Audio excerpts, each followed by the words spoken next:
వి gold trusted gold buyers. మీరు తాకట్టు పెట్టిన బంగారాన్ని విడిపించి ఈ రోజు ఉన్న మార్కెట్ ధరకు కొనబడును.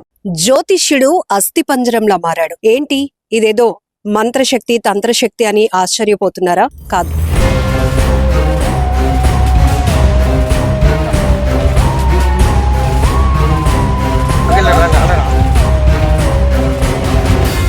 విశాఖలో వెలుగు చూసిన ఒక భయంకరమైనటువంటి వాస్తవం. జ్యోతిష్యుడు ఎలా అస్థిపంజరంగా మారాడు అని తెలుసుకునే క్రమంలో పోలీసులు కూడా విస్తుపోయే నిజాలు బయటపడ్డాయి. ఏంటి అంటే, అప్పన్న దొర అనే 50 ఏళ్ల వయసున్నటువంటి తన తండ్రి కనిపించటం లేదు అంటూ ఫిబ్రవరి 10వ తేదీన పెందుర్తి బీసీ కాలనీకి చెందినటువంటి దుర్గా ప్రసాద్ అనే ఒక యువకుడు ఆనందపురం పోలీసులకు కంప్లైంట్ ఇచ్చాడు. అయితే 9వ తేదీన తన తండ్రికి చాలా ఫోన్ కాల్స్ వచ్చాయి. జనరల్ గా తను జ్యోతిష్యం చెప్తూ ఉంటాడు. వాస్తు దోషాలు గాని లేకపోతే ఇంట్లో ఏమైనా సమస్యలు ఉన్నాయంటే ఇలా పూజలు పరిష్కారాలు చేసి వచ్చినటువంటి సంభావన తీసుకొని దాంతో కుటుంబాన్ని పోషిస్తూ ఉంటాడు తన తండ్రి.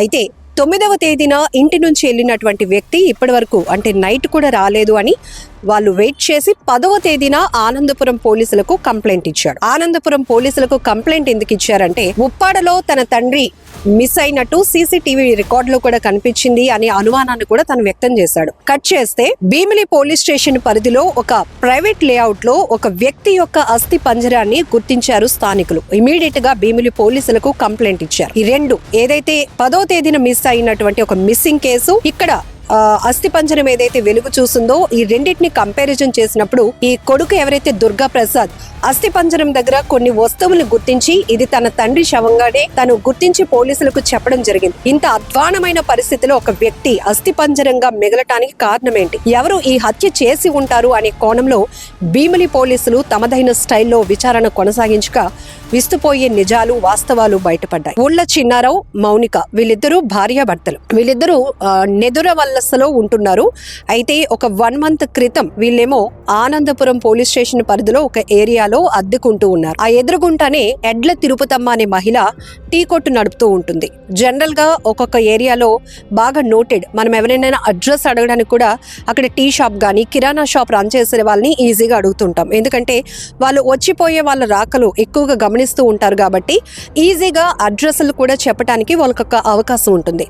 అలాగే ఈ టీ షాప్ రన్ చేస్తున్నటువంటి తిరుపతమ్మ ప్రతి ఆదివారం మంగళవారం ఒక జ్యోతిష్యుడు ఆ ఏరియాకి ఎక్కువగా వస్తూ వెళ్తూ ఉంటూ ఉంటారు. అయితే ఈ మౌనిక, చిన్నారావు కూడా ఆమెను సంప్రదించారు.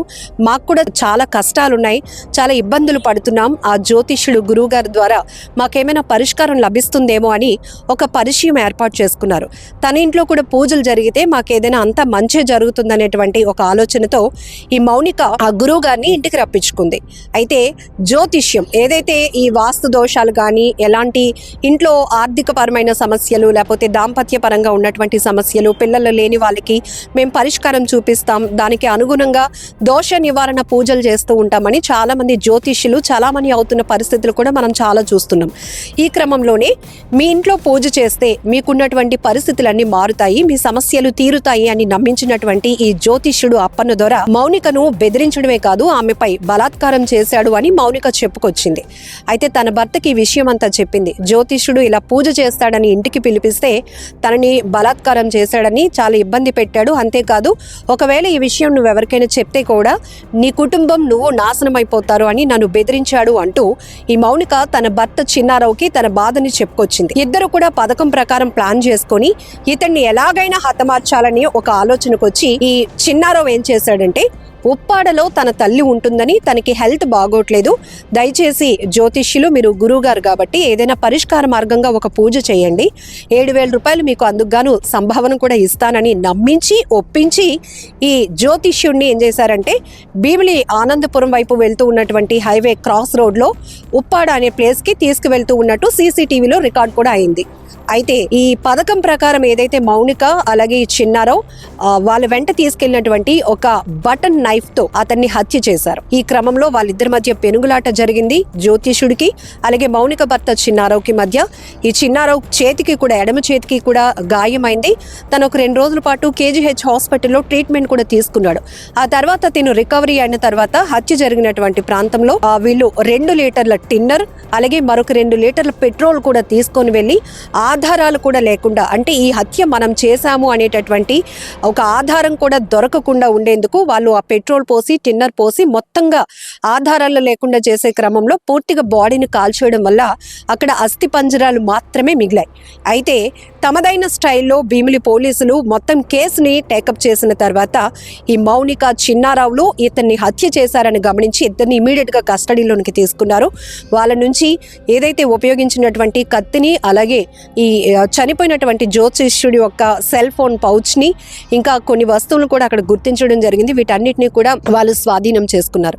కట్ చేస్తే మొత్తంగా ఈ వ్యవహారంలో ఒక జ్యోతిష్యుడు వాస్తు దోషాలు లేకపోతే ఏవైనా సమస్యలకి పరిష్కారం, జనరల్గా జ్యోతిష్యుల్ని ఎవరు అప్రోచ్ అవుతూ ఉంటారు, ఇలా కొంచెం శాస్త్రాలని కానీ జ్యోతిష్యాల్ని నమ్మి మనకి దీనివల్ల ఏదైనా పరిష్కారం దొరుకుతుంది, కొంత మన బాధ నుంచి ఉపశమనం పొందగలుగుతాము అని ఎక్కువగా నమ్ముతూ ఉంటారు. ఇంట్లో లేడీస్ అయితే గనక ఎక్కువగా ఇలాంటి పంతులు గారులు అలాంటి వాళ్ళని అప్రోచ్ అవ్వటం, ఏదైనా ఒక పూజ జరిగితే మా భర్తకు బాగుంటుంది, తన ఉద్యోగం బాగుంటుంది, లేకపోతే మా ఇంట్లో కొంత అశాంతి ఉంది, ఇవన్నిట్లు కూడా సెట్ అవుతాయి, లేకపోతే మా పిల్లలు బాగా చదువుతారు, ఇలాంటి ఆలోచనలతో ఏదో ఒక రిలాక్సేషన్ కోసం ఒక రిలీఫ్ దొరుకుతుందనే ఆలోచనతో ఎక్కువగా లేడీస్ అప్రోచ్ అవుతూ ఉండటం మనం చూస్తూనే ఉంటాం. సో ఈ కేసులో కూడా మౌనిక అన్న అమ్మాయి తన ఆర్థిక ఇబ్బందులు ఎక్కువగా ఉన్నాయి కాబట్టి భర్తతో పాటు సంప్రదించి ఈ జ్యోతిష్యుడి ద్వారా ఇంట్లో పూజ పెట్టుకోవాలనుకుంది. కానీ పూజ కోసం వెళ్ళినటువంటి ఈ జ్యోతిష్యుడు అప్పన్న దొర ఇక్కడ ఈ అమ్మాయి పైన బలాత్కారం చేయటం, అలాగే బెదిరించటం, నాశనం చేసేస్తాను అని చెప్పేసి బెదిరించి చేసినటువంటి వ్యవహారం వల్ల ఆఖరికి అస్థిపంజరంగా మారాల్సినటువంటి పరిస్థితి వచ్చింది. మొత్తానికి భీమిలి పోలీసులు అయితే ఈ భార్యాభర్తలు ఇద్దరిని కూడా అదుపులోనికి తీసుకున్నారు. సో ఇలాంటి కేసులు మనం చాలా చూస్తూనే ఉన్నాం. ఎక్కువ శాతం ఎవరైతే బలహీనంగా ఒక వీక్నెస్ మైండ్తో ఉంటూ ఉంటారో, మాకేదో తక్కువ టైంలోనే అద్భుతాలు జరిగిపోవాలి, డబ్బులు వచ్చేయాలి, లేకపోతే ఉన్నట్టుండి పరిస్థితులన్నీ మారిపోవాలి, దీనికోసం మనం పూజకు ఒక 10,000 ఖర్చు పెడతామని ఇప్పటికే ఆర్థిక ఇబ్బందుల్లో ఉంటారు. అయినా కూడా అలాంటి జ్యోతిష్యులు కానీ, ఫేక్ పాస్టర్స్ కానీ, ఫేక్ బాబాలకి ఇంకా వేలు ఖర్చు పెట్టి వాళ్ళ వలలో చిక్కుకొని వాళ్ళ మాయలో పడినటువంటి పరిస్థితులు కూడా మనం చాలానే చూస్తున్నాం. ఇంకా ఈ నిధులు ఉన్నటువంటి బిందులు దొరుకుతున్నాయని, సో మీ ఇంట్లో ఈ ప్లేస్లో తవ్వితే లంకి బిందులు దొరుకుతాయి, మీరు ఉన్నట్టుండి కోటీశ్వర్లు అయిపోతారు, దీనికి ఇంత ఖర్చు అవుతుంది, ఇలాగా మనల్ని ఏదైతే మిస్లీడ్ చేస్తున్నటువంటి చాలా మంది వ్యక్తుల్ని చూస్తున్నాం. వాళ్ళ చేతిలో మోసపోయే వాళ్ళని కూడా చూస్తున్నాం. అసలు పక్కింటి వాళ్ళకు కూడా అనుమానం రాకుండా పెద్ద పెద్ద డీజే సౌండ్ సిస్టమ్లు పెట్టుకొని వాళ్ళ ఇల్లు వాళ్ళే తవ్వుకున్న ఇలాంటి ఎన్నో ఘటనలు విశాఖలో వెలుగు చూసిన సందర్భంలో భీమిల్లో చోటు చేసుకున్నటువంటి ఒక జ్యోతిష్యుడి యొక్క హత్య వెనుకాతల భయంకరమైన వాస్తవాలు తెలిసినాక పోలీసులే కాదు మొత్తం స్థానికులు కూడా విస్తుపోయినటువంటి పరిస్థితులు నెలకొన్నాయని చెప్పొచ్చు.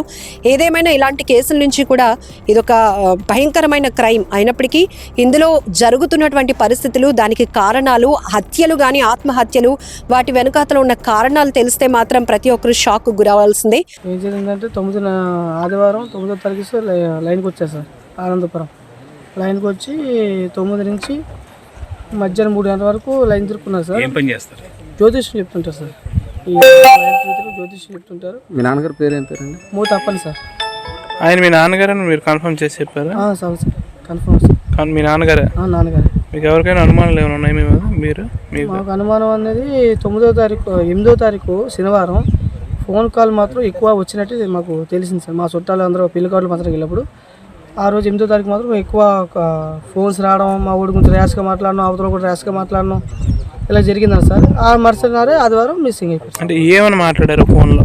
మనకు తెలియదు సార్, నేను లేను సార్ అక్కడ. మా మాయగా మామూలుగా ర్యాష్ మాట్లాడు, మాకు దూరంగా వెళ్ళి మాట్లాడుకుంటారు సార్. మా నాన్నగారు దగ్గర మాట్లాడరు, మనుషులు లేని దగ్గరికి వెళ్ళి మాట్లాడుకుంటారు. అలా మాట్లాడుకున్న తర్వాత గోళ ఈ మధ్యకాలంలో ఏమైనా ప్రవర్తన ఏమైనా మారడం లేదు. ఈ మధ్యకాలంలో అలాంటి ఎవరి మీద అనుమానం ఉందా మీకు? మాకు అనుమానం ఉంది, ఈ ఫోన్ కాల్ మీద ఒకటే అనుమానం సార్. అంటే ఎవరైనా తెలియదు? ఎవరైనా తెలియదు. అప్పులు కానీ ఏమైనా ఉన్నాయి? అప్పులు ఏం లేదు సార్. అప్పులు అయితే మినిమం ఒక 6 లక్షలు 5 లక్షలు మినిమం అప్పు. అవన్నీ మాకు మా తమ్ముడు నేను మా నాన్న ముగ్గురికి కష్టపడి కొట్టుకుంటున్నాం, చేసుకుంటున్నాం. అప్పులు బెజరేది లేదు, ఏ ఇబ్బంది అయితే. పోలీసులు ఏమైనా నిర్ధారించారా ఈయన మీ నాన్నగారు అని చెప్పారా లేదంటే లేకపోతే మీరు అనుకుంటున్నారా? నేను అనుకుంటున్నాను సార్. నాకు ఆనవాయితీలు దొరికి, నేను చూసి పెట్టి ఆనవాయితీలు దొరికాయి కాబట్టి నేను అనుకుంటున్నాను. అంటే ఇప్పుడు ఈ సంఘటన చూసిన తర్వాత ఇది అంటే మామూలు చనిపోయిందా లేకపోతే ఏమైనా మర్డర్ అయినా అనుకుంటున్నా? లేదు సార్, ఇదైతే మర్డర్. ఇది మనిషిది ఒక బండి మీద ఒక అతను తీసుకురావడం, సీసీ కెమెరా కనిపించారు. ఆయన ఎవరు? ఆయన మాకు తెలుసా? మరి జ్యోతిషి చెప్పించుకుంటాం 2 దగ్గర గురుగారు అంటే వెళ్తారు.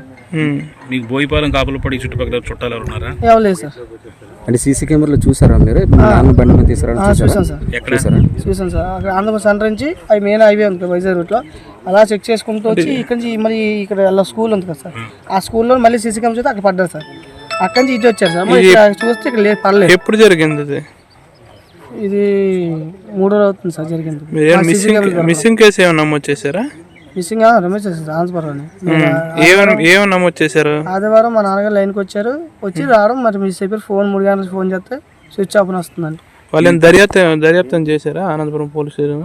అవి చేశారు సార్, చేశారు కానీ ప్రెసిడెంట్ అయితే క్లూ దొరక్క అందుకాగారు. మా కూడా ఎత్తుకాం. ఈ 3 రోజుల్లో మీకు ఏమైనా ఇన్ఫార్మ్ ఏమైనా చేశారా? ఏమైనా లేదు సార్. ఎదుగుతాం అంటున్నారు, సీసీ కెమెరా సమాలు సీసీ కెమెరా ఎత్తుకుతున్నారు, సీసీ కెమెరా చూస్తున్నాం, నంబర్ కూడా కనిపించలేదు, అటు ఇటు చూస్తున్నాం సార్. ఇదే ఏదేమైనా ఎక్కువ శాతం మనం దేవుడిపై ఆధారపడితే మనకేదో మంచి జరుగుతుంది కానీ మరొక మనుషులపైన ఆధారపడి వాళ్ళ ద్వారా మనకేదో గొప్ప అద్భుతాలు జరిగిపోతాయి అని అనుకోవడం కూడా చాలా ఫూలిష్నెస్ అని ఈ ఘటన ద్వారా కూడా మనం తెలుసుకోవచ్చు.